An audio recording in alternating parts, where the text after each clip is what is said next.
Hello everyone, welcome back to another episode of Cheeky Couch Podcast. I am GirlBosses. Whether you're watching on YouTube or you're listening on Apple Podcasts, Stitcher, Spotify, thank you for coming back. Real quick, if you are listening to the podcast version today, I would so appreciate a rating. It is so difficult to get into these podcasts partnership programs, and just seriously, any review, any 5-star rating, any subscription helps me immensely. Thank you guys so much. I currently am working on some podcast exclusive episodes that will only be available in podcast version, not on YouTube directly. Definitely don't want you to miss any of that. I'll of course alert you when that is being posted, but you're going to want to go ahead and subscribe to my podcast so you don't miss any of those episodes. Today's episode is something I've wanted to discuss for quite some time because it seems to keep happening. I think at this point, most of us are familiar with the term girl boss. It was such an empowering term for like a hot minute, and then it became really cringe, really MLM-y. Let's be honest, the MLMs grabbed it and ran with it. I've wanted to just do a dedicated video on the fall of girl bossing so badly, but it's been done 100 times. It's been pretty dead for a while. Now I kind of want to focus a little bit more on the girl boss businesses that are continuing to fall. So this video is really about why are girl boss businesses not lasting? Why are they not girl bossing? And actually just yesterday, another girl boss business fell and I wanted to talk about it. I don't mean to laugh because it is sad. It's funny, it's weird, it's sad, and it's confusing. It's what I wanted to talk about today. I feel passionately about it, so that's what we're going to do. Before we get into the specific company that I want to talk about, let me just remind you of the girl bosses that have failed so far. Now, some of these may have picked up with new leadership and they're getting back on track, so I guess I shouldn't necessarily call them a failure. They were really looked at as leaders and frontiers of this girl boss business, these women-owned businesses, and they were really looked up to and they were models for other companies who are trying to lift women up and employ women and give women these big powerhouse jobs that we typically see men have. So just a little refresher. First, starting with the brand Away. This was a luggage company. The co-CEO, the founder, they stepped down from this company. Refinery 29, which I was a fan of. I know a lot of us were a fan of, especially in the beginning of like kind of lifestyle beauty interest on the internet where we weren't necessarily turning to magazines anymore. It was more of an online situation. Refinery 29 was really a powerhouse for that. Their editor-in-chief and co-founder stepped down. There was a fashion blog, Man Repeller. Their founder stepped down. Nasty Gal. We cannot talk about girl bossing and the downfall of girl bossing without Nasty Gal. Sophia Amoruso actually coined the term in 2014 of the girl boss, and she is the founder of Nasty Gal. So this was her, this was her thing. Glossier. We have seen Glossier almost overnight have this fall from the very top. Now, each individual case of these businesses failing, the stories are different, but the tone is somewhat the same. It's toxicity in the workplace, it's racism, it's favoritism, it's just an unhealthy, toxic, hustle hard, really grinding, ton of pressure work environments that are not healthy. And it's just so interesting to me because these women set out to create these amazing businesses where we could lift women up and support women. And I just want to get to the bottom of why it can't happen. Why is it not happening? Why are businesses with such good intentions, why are women with good intentions allowing this to happen, allowing this to fail, and still harming women? And that's what we're going to talk about today, specifically around a newly, as I said, failed business, The Wing. If you're unfamiliar with The Wing was the coolest looking place ever. I dreamed of working here. Before I got married, I thought I was going to convince my husband that we're going to move to New York. We're going to live in this city and I'm going to go and I'll edit my videos and I'll work at The Wing. So let me show you guys what this is if you're watching on YouTube. So The Wing, as described by the New York Times, the well-financed women's club came to represent an Instagram-friendly for-profit feminism. Then its lofty flight crashed. This was actually a place that people really enjoyed. With a monthly membership, you could go to this place to do your work, to have meetings. I mean, it is a really, really cool. It was so beautiful, so visually aesthetic. I mean, this is what Instagram photos are made of. Just the decor and the design, it was absolutely stunning, and it looked like such a wonderful place to have the privilege to work in. You know, for me, I always dreamed of a place like this nearby because I'm not going to lie to you, I get severe depression working at home and being alone all the time. I'm not saying that my job is hard, because there are jobs that are much harder than just, talking into a camera. I'm very privileged. This is a very easy life. But there are a few downsides to being alone all the time. And one of them is I battle depression really, really badly. Sometimes I'm doing really well, and other times I am really not okay. And that's why something like The Wing looked so ideal to me. I wanted to be there so bad, just to be able to do my work, but also be around other people still, because it's so easy for me to isolate myself. And so something of this nature just seems so ideal for me, and I'm sure a lot of other people as well. And so people actually loved The Wing. They really, really did. It actually grew. They had locations in San Francisco, Chicago, Los Angeles, and of course, New York. So really all the major big city areas, but that's pretty amazing that it was growing enough to put these hubs, these beautiful, expensive projects in other areas. So anyway, I'm getting a little ahead of myself. Before we get into the downfall of The Wing, I want to talk about why this was such a successful place and why this was so exciting for women, other than my reasoning of, not wanting to be alone all the time. It's interesting how politics actually kind of really plays a role in this. The Wing was created around Hillary Clinton losing the campaign against Donald Trump. The founders are Audrey Gelman and Lauren Kassan. They opened their first location in the Flatiron District in New York, actually on a really cool location. It is a historic strip known as the Ladies' Mile. It's where well-to-do women would shop in the 19th century. Everything was really millennial. The millennial pinks. They had fun, trendy wallpapers. Everything almost was brass accented. It's just very millennial aesthetic. So as I said, this really came to be after Hillary Clinton was defeated by Donald Trump in the election. Women were feeling upset, angry, sad, but also hungry for change, to make a difference, to have their voice heard, to stand up for the future generations. And women just wanted a way to get their voice out there, a place where they could do this all that isn't just talking into the internet.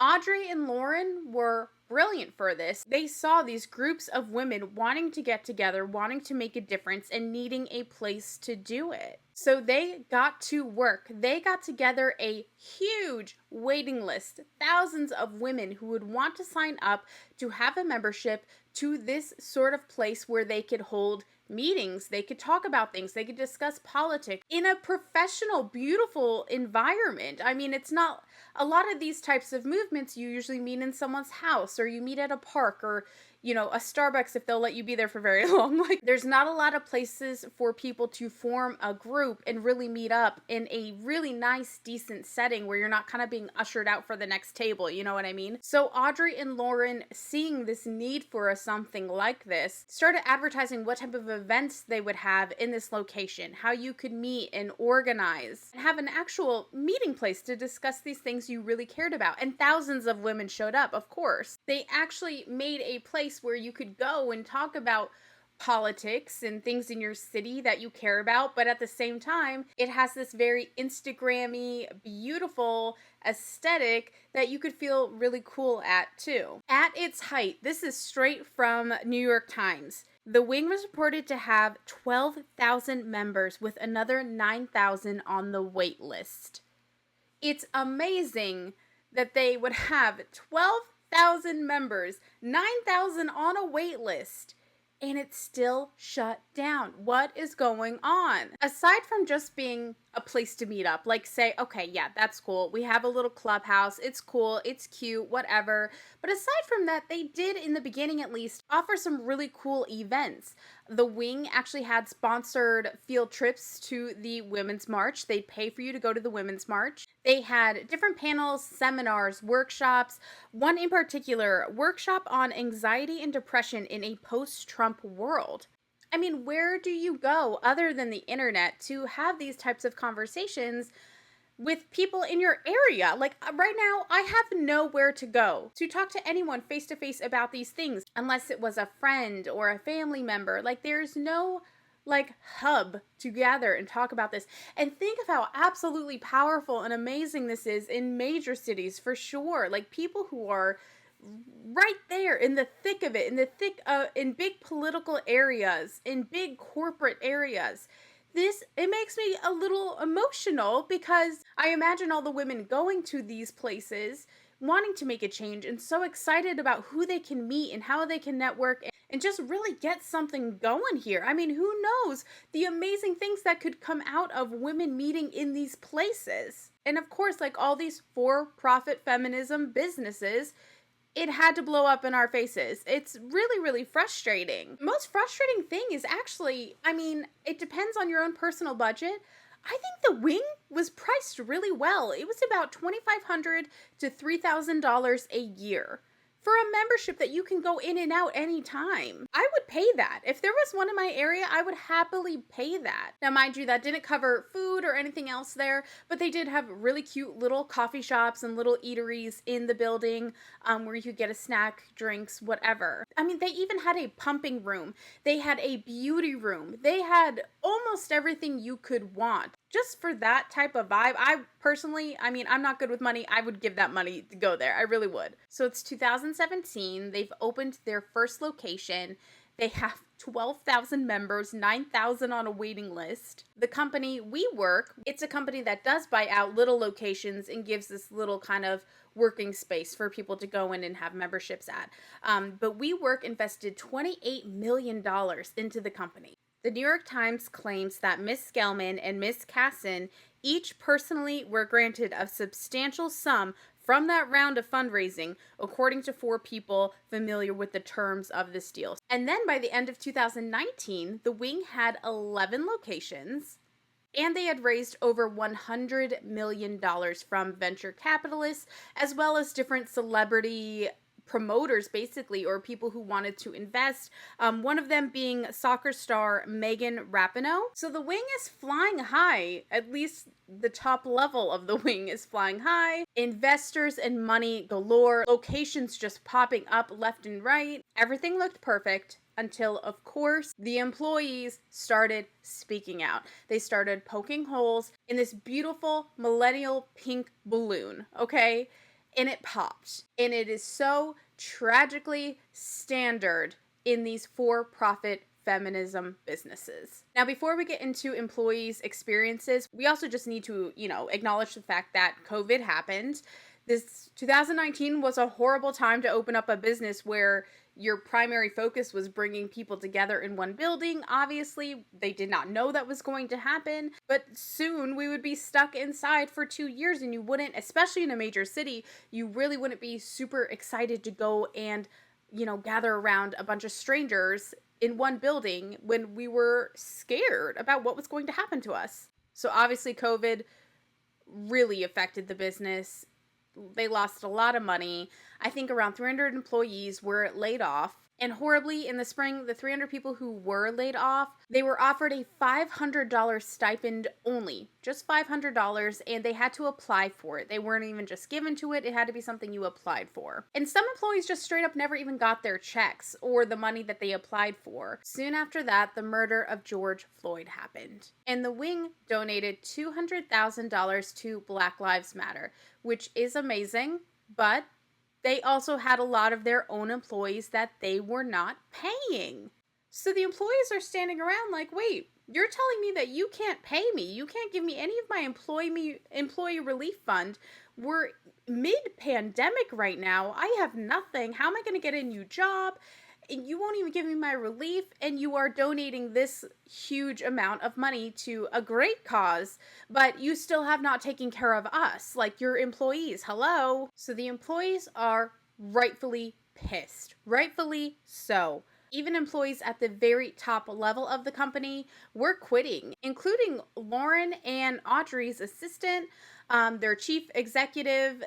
People were quitting left and right. I mean, they were creating virtual strikes within the company. Like, people were striking. And then by June 2020, Audrey Gelman resigned. However, she maintains a 10% stake in the company. Laura Kassan stayed as the CEO.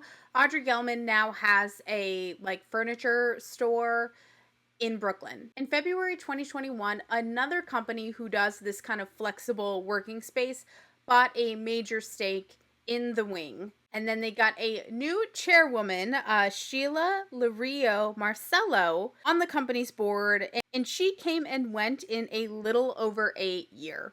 What's also really interesting is the New York Times specifically states that Miss Marcello resigned in June. She does not list her former affiliation with the wing on her LinkedIn resume or her current professional bio. She doesn't want that shit anywhere near her. What the F is going on in that business?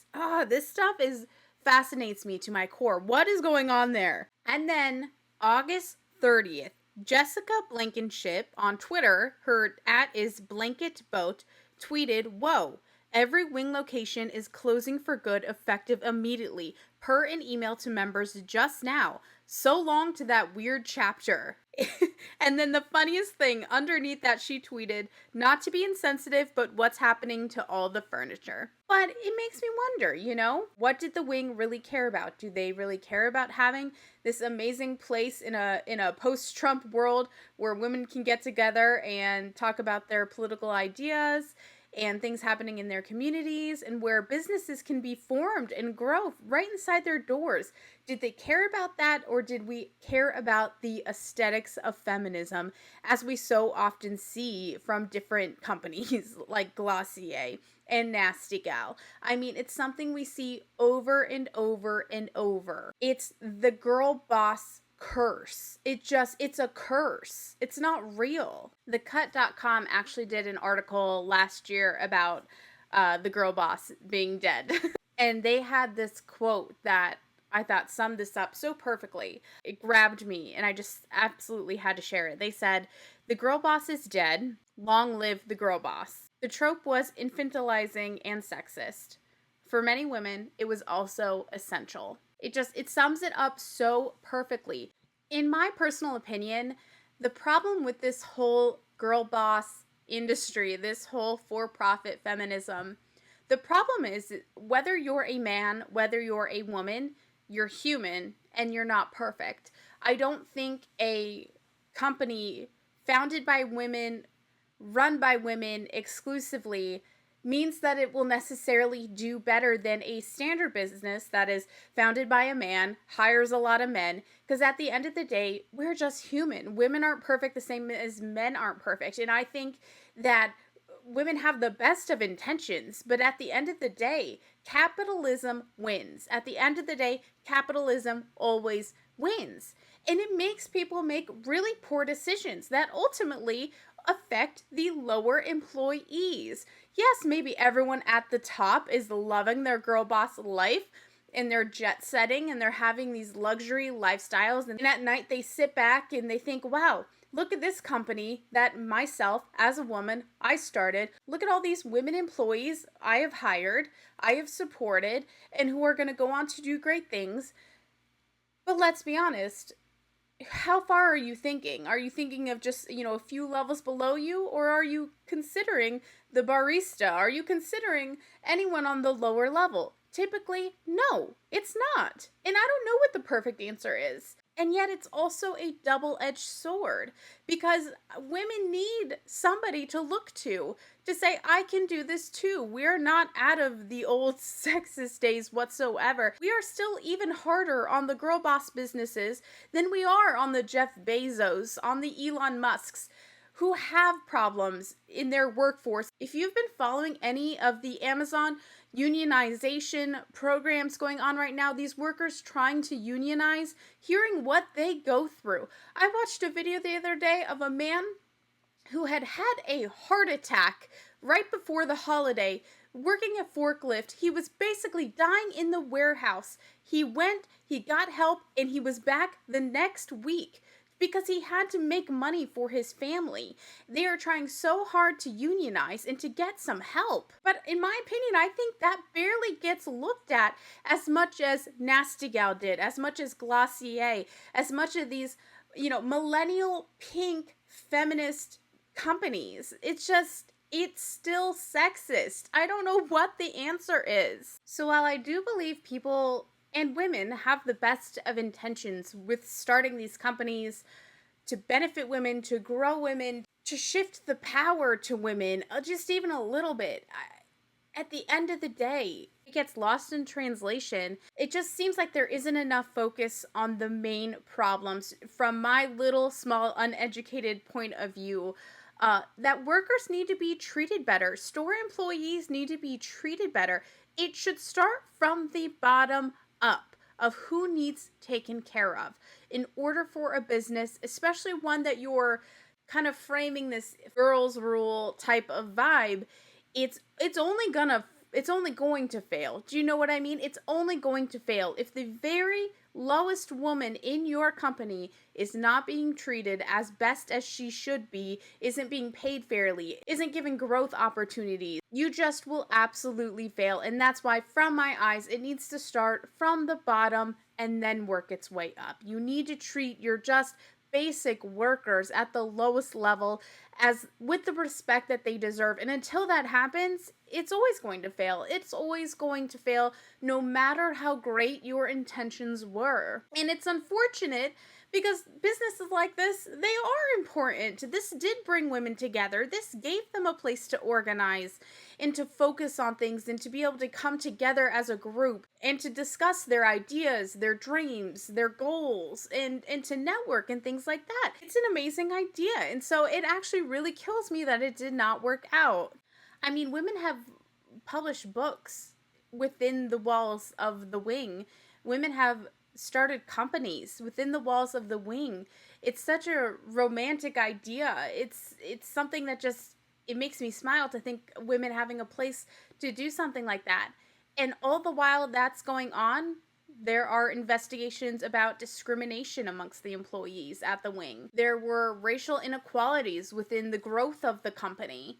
Bullying, harassing. I mean, it's painful. This is painful. This sucks. I hate this. And I can just imagine myself joining something like the wing, feeling so empowered and awesome, and meeting other women and talking about our ideas. I'm such an ideal person. I have so many ideas and I have no one to talk to about it ever, and I have nowhere to go ever to do these things, to talk about these things, to find someone else who shares this common interest with me. And finally you find this like heaven for it. And yeah, you're doing great there. And then you come to find out, wow, of course, there's discrimination, there's bullying, there's all of that within the employment of this feminist heaven. It's just, it gets so damn painful. It's painful to watch happen again and again and again at all these companies. So what is the answer here? It's just inevitably heartbreaking that a business such as the wing can be grown and built so highly by women. It can launch other women's businesses within the walls of the wing, and also at the same time, women employees are being discriminated against, treated horribly, underpaid, and are living in hell. Within a heavenly building, women are being treated like hell still. It's just sad. It's just sad. And I don't even know how to end on this note. I didn't think about how to end this video because I don't have an answer. I don't know what the answer is. But for me, it starts with labor workers, and it starts with hourly workers, and it starts from the bottom, not from the top. We can fire all the CEOs, we can fire all the founders we want. At the end of the day, I don't know how much that's helping just the everyday workers within each company. The next CEO can be just as terrible.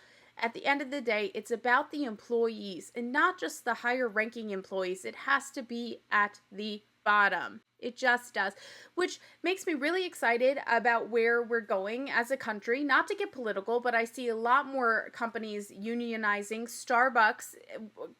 Starbucks right now, workers are killing it. They are making huge changes with their unionization. It really does make a difference. It does, and I'm excited for that. I don't know how this translates into the more commercial feminism, but I hope we find the answer eventually. And hopefully one day, one of these women-founded, women-run businesses won't come crashing in our faces, because it gets a little embarrassing. It does. And this is why GirlBoss died. And to be honest with you, it makes me really, really sad. Because before GirlBoss got weird, before GirlBoss got super duper cringe, it was probably one of the very first things, the first term, the first something that you could visualize as a woman of something you wanted to be. Because it felt silly saying CEO. It felt silly saying, owning a huge corporation. It didn't feel real. And so it was nice that we had a word, and of course naturally it got stripped from us like everything else. But I do think we owe a little bit to our girl bosses, not our MLM girl bosses. I'm sorry. I'm still not, I love you guys, and I want to save you from MLMs. We'll save that for another day. I don't think we're ready for that conversation. I have nothing but love for you, not hate for you, because I want to save you from that predatory business. We'll save that for another episode. That's neither here nor there. But anyway, pour one out for the girl bosses and pour one out for the wing. The wing is done. The wing has shut its doors effective immediately, which is really, really interesting because there's a lot of people who have already paid their memberships that want their money back. There are people who had scheduled conferences and meetings literally for today. And I've been checking their social media. I DM'd a few of them to be like, what's going on? Like, did you get to have your conference? What are you doing about your meeting today? Because I saw them writing on the wing's Instagram, and the wing went and deleted all of the comments on their Instagram, and now you can't even comment on their Instagram. I want to know, what are these people going to do, and if they get any of their money back. So it's going to be something I want to follow up. I probably won't do a whole second episode on the wing. I might do a little bit of a follow-up if anything else comes out of this. I think it will. I think this is not the last time we hear anything big about the wing. I think there's something else going on. I don't know what, but I think there's something else going on. Thank you all for watching and listening. Again, you can check out my podcast, Cheeky Couch, on Apple Podcasts, Stitcher, Spotify, and all those other ones. I will list them down below for you. If you are listening to this on my podcast, please, please, please give me a rating, thumbs up, and subscribe, or download my episodes. I would so appreciate it. Seriously, I'm trying hard to get into that partner program. So any help you guys could give me by downloading the episodes would be so, so amazing. Or reviewing in Apple Podcast.